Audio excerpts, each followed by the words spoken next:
መጽሐፍ ቅዱስን የሚያነብሰው መላእክት የሌሉበት መጽሐፍ ማግኘት በጣም ይቸገራል። መላእክት የሌሉበት ክርስትና መላእክት ያላጀቡት ክርስቶስ እኛን ነው።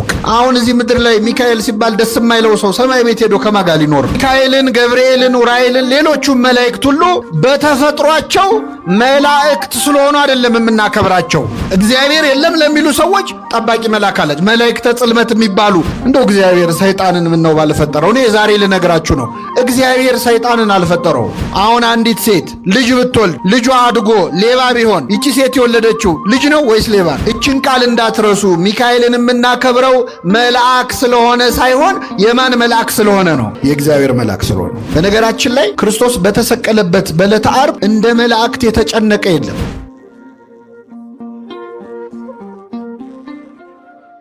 የትምህርታችን ርዕስ የሚሆነው የእግዚአብሔር መልአክ በሚፈሩት ሰዎች ዙሪያ ይሰፍራል ያድናቸውማል። እግዚአብሔር ቸር እንደሆነ ቅመሱ እዩም በማለት ነቢየ እግዚአብሔር ዳዊት የተናገረው ቃል ነው። በዚህ ቃል ተነስተን እንማራለን። ነቢየ እግዚአብሔር ዳዊት በ33ኛው መዝሙሩ ላይ የእግዚአብሔር መልአክ በሚፈሩት ሰዎች ዙሪያ ይሰፍራል፣ ምን ይላቸዋል አለ? ያድናቸዋል አለ። ነቢየ እግዚአብሔር ዳዊት የእግዚአብሔር መልአክ በሚፈሩት ሰዎች ዙሪያ ይሰፍራል ያድናቸውማል በሚለው አረፍተ ነገሩ ስለ ቅዱሳን መላእክት ዛሬ በታላቅ ክብር ስናከብረው ከዋዜማ ጀምሮ እስከ ነገ ድረስ የምናሳልፈውን ሊቀ መላእክት ቅዱስ ሚካኤልን ጨምሮ በአጠቃላይ ቅዱሳን መላእክትን በሚመለከት ጥልቅ ምስጢር ያለው አጭር ቃል ግን ምስጢሩ ብዙ የሆነ ቃል ተናግሯል። የእግዚአብሔር መልአክ በሚፈሩት ሰዎች ዙሪያ ይሰፍራል፣ ምን ይላቸዋል አለ? ያድናቸዋል። የማን መልአክ? ምዕመናን እኛ ሚካኤልን፣ ገብርኤልን፣ መላእክትን በአጠቃላይ እናከብራቸዋለን። የምናከብራቸው ግን መላእክት ስለሆኑ አይደለም። የማን መላእክት ስለሆኑ ነው? አዎ ሚካኤልን፣ ገብርኤልን፣ ኡራኤልን ሌሎቹም መላእክት ሁሉ በተፈጥሯቸው መላእክት ስለሆኑ አይደለም የምናከብራቸው። የማን መላእክት በመሆናቸው ነው። መላእክት ሆነው የእግዚአብሔር ያልሆኑ አሉ የሉም? ሰይጣንና ሰራዊቱ በተፈጥሯቸው ምንድን ናቸው? እናንተ ርጉማን ከኔ ወግዱ፣ ለሰይጣንና ለመላእክቱ ወደ ተዘጋጀ ወደ ዘላለም እሳት ሂዱ ይላል። ለሰይጣንና ለምኑ? በተፈጥሯቸው አጋንንትም መላእክት ናቸው። ከኔ ጋር ናቸው። አሁን አንዳንድ ሰው ምን ነው እግዚአብሔር እንደው ሳይቸግረው ምን አለ እንደው ሰይጣንን ባይፈጥረው ኖሮ የሚል ሰው አለ ብላችሁ አታውቁም? እንደው እግዚአብሔር ሰይጣንን ምን ነው ባልፈጠረው። እኔ ዛሬ ልነግራችሁ ነው። እግዚአብሔር ሰይጣንን አልፈጠረውም። ሰይጣንን የፈጠረው እግዚአብሔር አይደለም። እግዚአብሔር የፈጠረው ሳጥናኤልን ነው። ሳጥናኤል ሰማልያል የሚባል ቅዱስ መልአክ ነው የፈጠረው። ራሱን ወደ ሰይጣንነት ወደ ዲያብሎስነት የቀየረው ማን ነው? ራሱ ነው። እግዚአብሔር የፈጠረው ቅዱስ መልአክ ነው። ከተፈጠርክበት ቀን አንስቶ እስከ ወደቅክበት ጊዜ ድረስ በመንገድ ፍጹም ነበርክ ይላል ነቢየ እግዚአብሔር ሕዝቅኤል። ቅዱስ አድርጎ ነው የፈጠረው። በራሱ ተነሳሽነት ራሱን ያረከሰ የጣለ ያራቆተ ራሱ ዲያብሎስ ነው። ሰይጣን አድርጎ አልፈጠረውም። እግዚአብሔር ቅዱስ መልአክ አድርጎ ነው የፈጠረው። ስለዚህ መላእክት በተፈጥሯቸው ሁሉም መላእክት ናቸው። አጋንንትም የወደቁ ቢሆኑም በተፈጥሯቸው ምንድን ናቸው? ከኔ ጋር ናችሁ? አሁን አንዲት ሴት ልጅ ብትወልድ ልጇ አድጎ ሌባ ቢሆን ይቺ ሴት የወለደችው ልጅ ነው ወይስ ሌባ ነው? መልሱልኝ። እሷ የወለደችው ልጅ ነው። ሌባ የሆነው ማን ነው? ራሱ ነው። ስለዚህ እግዚአብሔር መልአክ ነው የፈጠረው። ከመልአክም ቅዱስ መልአክ ሊጋርድ የተቀባ ኪሩብ አሐዜ መንጦላይት የሰማዩን የብርሃን መጋረጃ የሚይዝ ቅሩበ መለኮት ለመለኮት የቀረበ ቅዱስ መልአክ ነው የፈጠረው። ራሱን ሩቅ ዱቅ ያደረገው ያራቆተው የጣለው ራሱ ዲያብሎስ ነው። ግን በተፈጥሮ መልአክ ነው ብለን ግን አናከብረውም። ሰይጣን ስገዱልኝ ቢለን አክብሩኝ ቢለን ዓለምን ሰጣችኋለሁ ቢለን አናከብረውም። ምክንያቱም መልአክ ቢሆንም የማን መልአክ አይደለም። ሚካኤልን ግን እናከብረዋለን። የማን መልአክ ስለሆነ? የእግዚአብሔር መላእክት ገብርኤልን ሁሉንም መላእክት በእውነት እምናከብራቸው በተፈጥሯቸው መላእክት ስለሆኑ አይደሉም። እንደውም አንዱ ባለቅኔ ምን አሉ መሰላችሁ? በቤተ ክርስቲያናችን አንድ ሊቅ ሲቀኙ መልአክን አሉ በቁመቱ ልክ ክንፉን ስለዘረጋ ክንፉን አይተን አናከብረውም። ለምን? ወፍና ትንኝም ምን አላቸው? ክንፍ አላቸው አሉ። ክንፍ ቢሆን የሚያስከብረው ወፉንም ትንኙንም እናከብረው ነበረ። ክንፉን አይተን መልአክን አናከብረውም። ወበሲበቱ ለሰቢና ከብሮ ቀዲሙ ሰውንም ደግሞ ሽበቱን አይተን አናከብረውም አሉ። ይህ እንኳን ባልጨርሰው ጥሩ ነው። ሰውን ሽበቱን አይተን አናከብረውም። ምክንያቱም እንጨትና ድንጋይም ሲቆዩ ምን ያወጣሉ? ይሄ ቢቀር ይሻላል አይደል? መላእክትን የምናከብራቸው በክንፋቸው አይደለም፣ መልአክ በመሆናቸው አይደለም። የማን መላእክት ስለሆኑ ነው? የእግዚአብሔር መላእክት ስለሆኑ። ሲፈጠሩ የእግዚአብሔር መልአክ ነበሩ፣ አሁንም ድረስ የእግዚአብሔር መላእክት ናቸው። እነ ሚካኤል እነ ገብርኤል አለቅነታቸውን የጠበቁ መላእክት ላቸዋል ሐዋርያው ቅዱስ ታዲዮስ ወይም ይሁዳ በመልእክቱ አለቅነታቸውን የጠበቁ ማለት መልአክነታቸውን ማለት ነው። ሲመታቸውን ሚካኤል ሲፈጠርም የእግዚአብሔር መልአክ ነበረ፣ አሁንም ድረስ የማን መልአክ ነው? እስከ ምጽአት ድረስ የማን መልአክ ሆኖ ይቀጥላል? ሚካኤል መጥቶ መለከት ነፍቶ ነው ዕለተ ምጽአት የሚሆነው እኮ። ተመልከቱ፣ እንደፈጠራቸው ያገኛቸው ናቸው። ከነስማቸው የማን መላእክት ናቸው? ስለዚህ ነቢየ እግዚአብሔር ዳዊት ምን አለ? የእግዚአብሔር መልአክ በሚፈሩት ሰዎች ዙሪያ ይሰፍራል። ምን ይላቸዋል አለ? እችን ቃል እንዳትረሱ። ሚካኤልን የምናከብረው መልአክ ስለሆነ ሳይሆን የማን መልአክ ስለሆነ ነው? የእግዚአብሔር መልአክ ስለሆነ። ሁለተኛው ምዕመናን እነ ሚካኤል እነ ገብርኤል የእግዚአብሔር መላእክት ብቻ አይደሉም፣ የእኛም መላእክት ናቸው። የእኛ ናቸው አይደሉም? ራሱ ክርስቶስ በማቴዎስ ወንጌል ምዕራፍ 18 ከቁጥር 18 ላይ ሲናገር ምን አለ መሰላችሁ? ከእነዚህ ከታናናሾቹ አንዱን እንዳትንቁ ተጠንቀቋል። እዚህ ፊት ለፊት ከተቀመጡት ከሕፃናት ዕድሜያቸው ትንሽ ነው ብላችሁ አንዳቸውን እንዳትንቋቸው። ውጪ በር ላይ ስትወጡ ከምታገኟቸው ነዳያን ምጽዋት ከሚለምኑ ከድሆች መሃል ከታናናሾቹ አንዱን እንዳትንቁ ተጠንቀቁ። ምግባር የለውም ኃጢአተኛ ነው ብላችሁ አንዱን እንዳትንቁ ተጠንቀቁ አለ ክርስቶስ። ለምን? መላእክቶቻቸው በሰማያት ያለውን የአባቴን ፊት ያያሉ አለ። ስለዚህ ታናሹ ሕፃንም ለራሱ ምን አለው ማለት ነው? መልአክ አለው። ለእያንዳንዳችን መልአክ አለን። ታውቃላችሁ? ምድር ላይ አሁን ጠባቂ የሚኖረው ምን አይነት ሰው ነው? እስቲ ጠባቂ ጋርዶች የሚኖረው ምን አይነት ሰው? ወይ ባለስልጣን ነው፣ ወይ ባለጸጋ ነው፣ ወይ ዝነኛ ሰው ነው። ድሃ ከሆነ ጠባቂ አይኖረውም። በምድር ላይ የሚመደብለት እንደው መንገድ ልቀቁለት ገሌ መጣ እያሉ የሚያሸረግዱ ሰዎች የሚመደብለት ሰው ወይ ገንዘብ ያለው ወይ ዝና ያለው ሰው ነው። እግዚአብሔር ግን ጠባቂ የመደበው ለዝነኞች ብቻ አይደለም፣ ገንዘብ ላላቸው ብቻ አይደለም። በቀን በሌሊት ከኛ የማይለዩ ከእናታችን ማህፀን ጀምሮ ሲጠብቁን የነበሩ በዋልንበት እየዋሉ ባደርንበት የሚያድሩ ጠባቂዎችን ለእያንዳንዳችን ሰጥቶናል እግዚአብሔር። ስለዚህ የየራሳችን መልአክ አለን ማለት ነው። ከኔ ጋር ናችሁ ምዕመናን? አሁን ደስ ብሏችሁ ነው መሄድ አለባችሁ። እያንዳንዳችሁ የየራሳችሁ ምን አላችሁ? መልአክ አላችሁ። አብሯችሁ ያደገ ያሳደጋችሁ። ያሳደገኝ መልአክ አላለም ያዕቆብ ልጆቹን ሲመርቅ? ያሳደገኝ መልአክ እነዚህን ሕፃናት ይባርክ ብሏል። በእናታችን ማዕፀን ስንጸነስ ጀምሮ ጽንሱን ይጠብቃል የእግዚአብሔር መልአክ ቆሞ። ከተወለድን በኋላ ስናድግ እንደ ሞግዚት አብረውን ናቸው መላእክት።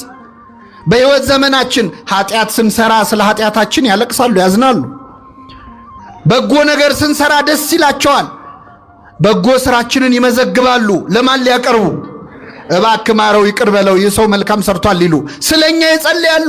እንደውም ቅዱስ ባስሌዎስ ለጠባቂ መልአክ የሚጸለይ ጸሎት በዚህ ውዳሴ አምላክ በተባለ መጽሐፍ ላይ ጽፎልናል። ጠባቂ መልአካችንን በጸሎት ሁሉ እናናግረዋለን። ለእያንዳንዳችን ጠባቂ መላእክትን የሰጠን አምላክ ስሙ የተመሰገነ ይሁን። ስለዚህ መላእክት የእግዚአብሔር መላእክት ብቻ ሳይሆኑ የማን መላእክት ናቸው? የእኛም ናቸው። የኔ ሚካኤል ልትሉ ትችላላችሁ፣ የኔ ገብርኤል ልትሉ ትችላላችሁ።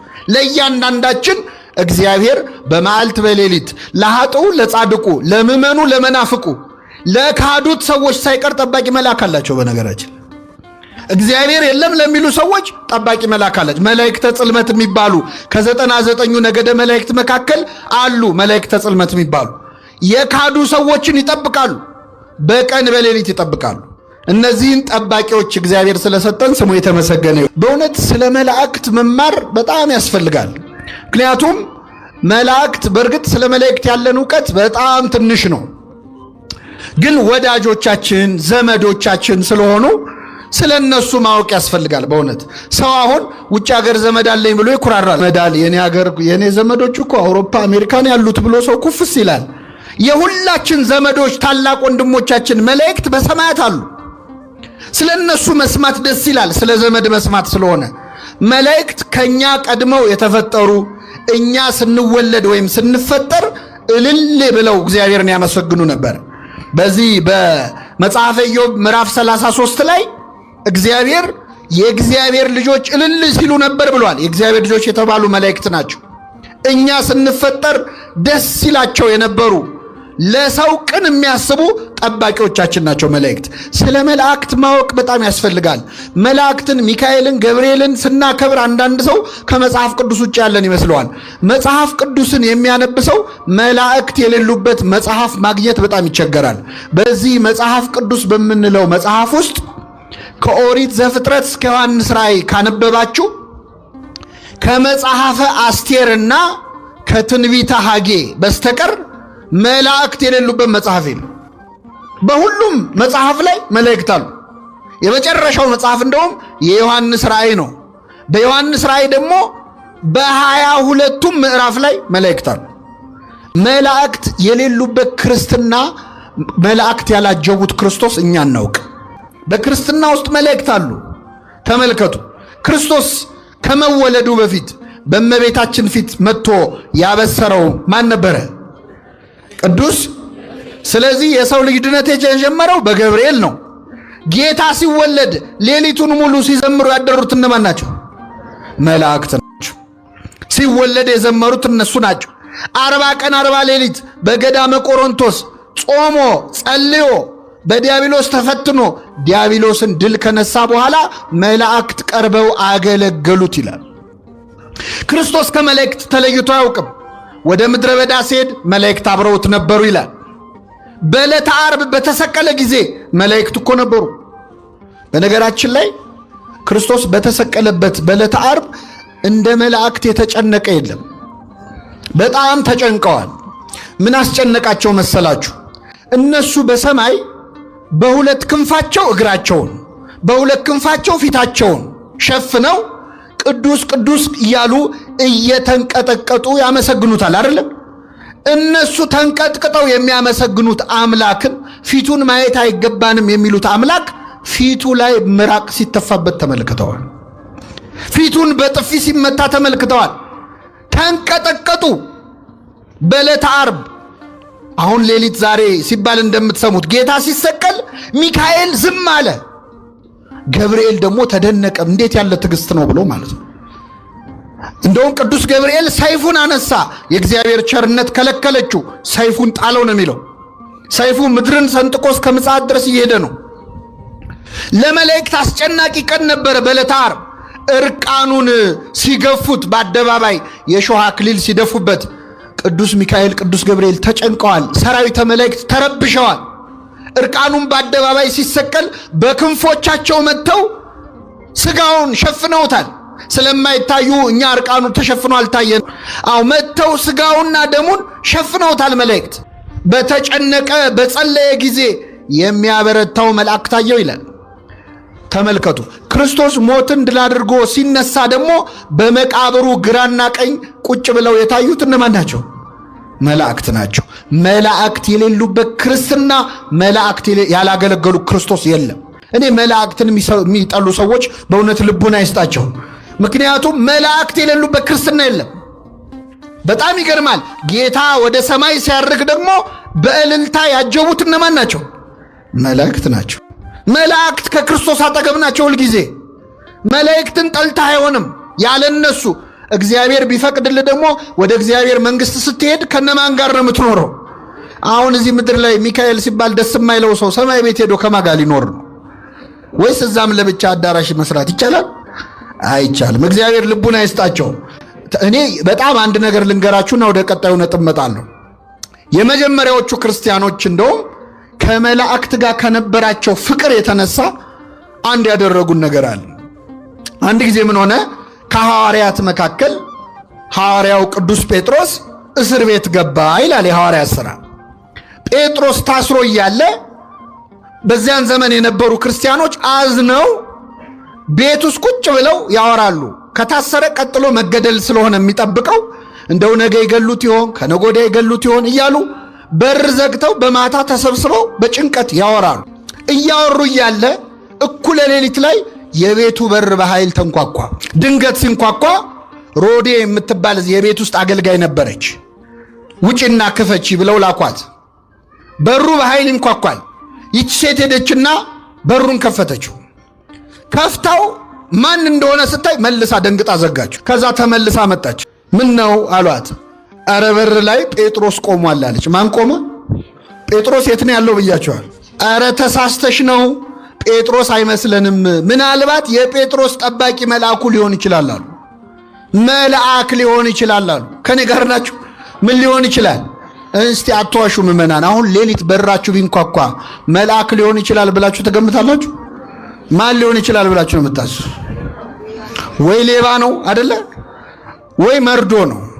በቃ አክስቴ ሞታ ነው ማለት ነው የሚለው አይደለ? ሰው በቃ አያቴ አረፈች ማለት ነው የሚለው። በመሰረቱ የኛ በር ለመክፈት ራሱ ስንት ነገር አይደል የሚጫኑበት። አስቸጋሪ እኮ ነው ለመክፈት ራሱ ያስቸግራል። ይቺ ሴት ግን ሄዳ ስትነግራቸው መልአክ ነበረ፣ መልአክ ሊሆን ይችላል አሉ። የመጀመሪያዎቹ ክርስቲያኖች በር ሲንኳኳ መልአክ ሊሆን ይችላል ብለው የሚገምቱ ነበሩ። ይህን ያህል ቅርብ ናቸው ማለት ነው። የመላእክቱን ፍቅር በሁላችን ይሳልብን። በዕለተ ምጽአት ክርስቶስ ሲመጣም ከመላእክቱ ጋር ነው የሚመጣው። ከአላፋት መላእክቱ ጋር ነው የሚመጣው። መለከት የሚነፋው ሚካኤል ነው። አብረውት የሚመጡት መላእክት ናቸው። እኛን ከሞትንበት የሚቀሰቅሱንም እነሱ ናቸው። ወደዛኛው ዓለም ወደ እግዚአብሔር እቅፍ ይዘውን የሚሄዱትም እነሱ ናቸው። ቢፈቅድልን ደግሞ የምንዘምረውም ከመላእክት ጋር ነው። ዝማሬ መላእክትን ለሁላችን ያሰማን። ተመልከቱ፣ ይቺ ቤተክርስቲያን ያለ መላእክት ክርስትና እንደሌለ ስለምታውቅ ስለ መላእክት ታስተምረናለች። ከወዲሁ በዓል እያከበረች መላእክትን ታስተዋውቀናለች። ምክንያቱም ሄደን የምንኖረው ከነርሱ ጋር ስለሆነ ማለት ነው። በደስታ ወደ ተሰበሰቡት ወደ አላፋት መላእክት ህብረት ደርሳቸዋል ስለሚል ማለት። ስለዚህ ስለ መላእክት ማወቅ ያስፈልጋል አያስፈልግም? ያስፈልጋል። እኔ በእውነት ስለ መላእክት ጥቂት ነገሮች ልንገራችሁ። አንደኛ መላእክት በጣም ብዙ ናቸው። መጽሐፍ ቅዱስ ስለ መላእክት ቁጥር ሲናገር ምን ይላል መሰላችሁ? 1000 ጊዜ 1000። መላእክት ቁጥራቸው በጣም ብዙ ነው።